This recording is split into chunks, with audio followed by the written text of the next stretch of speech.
Doing a quick video on air checking a 700R4 4L60E low reverse clutch pack. So we're going back together with this unit. We have everything installed in the case up to the center support, and that includes, you know, your low reverse piston, your rear plan and ring gear, your low reverse clutch pack itself, and the center support along with the snap ring and anti-clunk spring. So now we're ready to air check the pack to make sure that we have installed everything correctly and that no seals got cut on the way in. Now, when you're working on one of these and you're installing the piston, you want to use literally a shit ton of assembly lube. There's almost impossible to use too much lube here. You can only use not enough. So make sure that you liberally coat all the sealing surfaces in the case as well as the 3 seals with a lot of assembly lube so that you don't have any issues. When you install the piston, you're going to use like a long drift punch or the output shaft. In this particular case, I used a factory 2-wheel drive output shaft that I have literally for this exact purpose.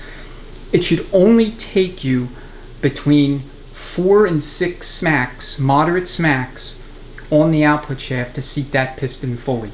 Okay, if it's taken 7, 8, 9, 10, then something's wrong. Take it out, inspect the seals, make sure they didn't get cut, lacerated, or whatever, you know, on your first attempt.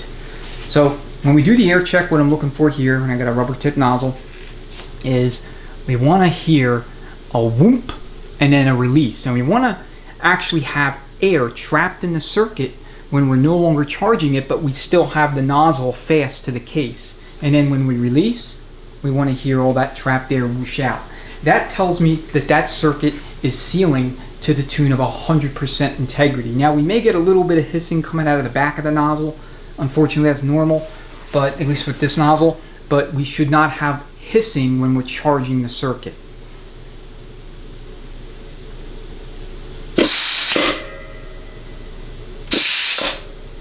Alright, I didn't have my nozzle fully. Okay, that was a good air check. Hear that? Nothing. Now I released the nozzle, and all that air came whooshing out. It did not come out until I released the nozzle. Okay, I had released the trigger about 2 seconds prior to releasing the nozzle, and all that air was still in there. So about 100 psi, 75 minimum for this clutch. And if you're below 75, like 50 or something like that, you may not have enough pressure. But bottom line is that you do not want to hear any hissing coming out of here at all.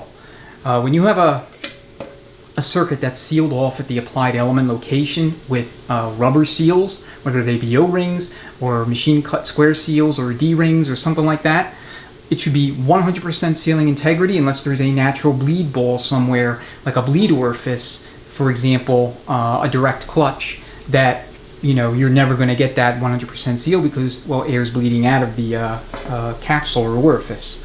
But in this case, you know, we have the bleeder ball here, but when that circuit is charged, okay, this capsule doesn't really come into play. So basically what that means is that air should be trapped in that circuit underneath that apply piston. So if you hear air hissing coming out of here at any point, whether you're checking the transmission in the car because of a slipping in reverse or no reverse condition, or you're assembling it here on the stand or the bench, either way, you should not hear any hissing coming out of here. It should be just as you heard it. So we'll do it one last time.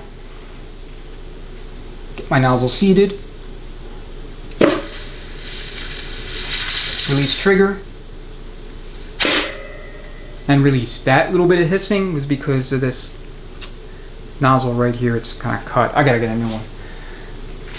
Alright, one last pointer I'll show you has to do with the installation of the snap ring. So let me move the camera.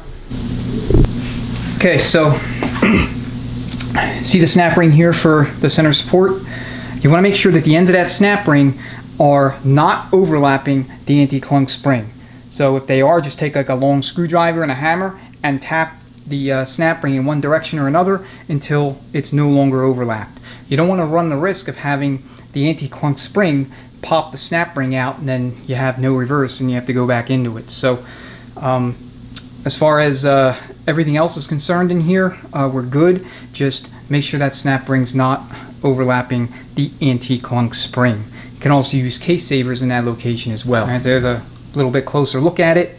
For the Sonic Smart Shell, make sure that the race is installed correctly. It should say face up. I don't know if you could see that in the glare, but basically the lug side faces down, so it interfaces with the lugs in the front planet.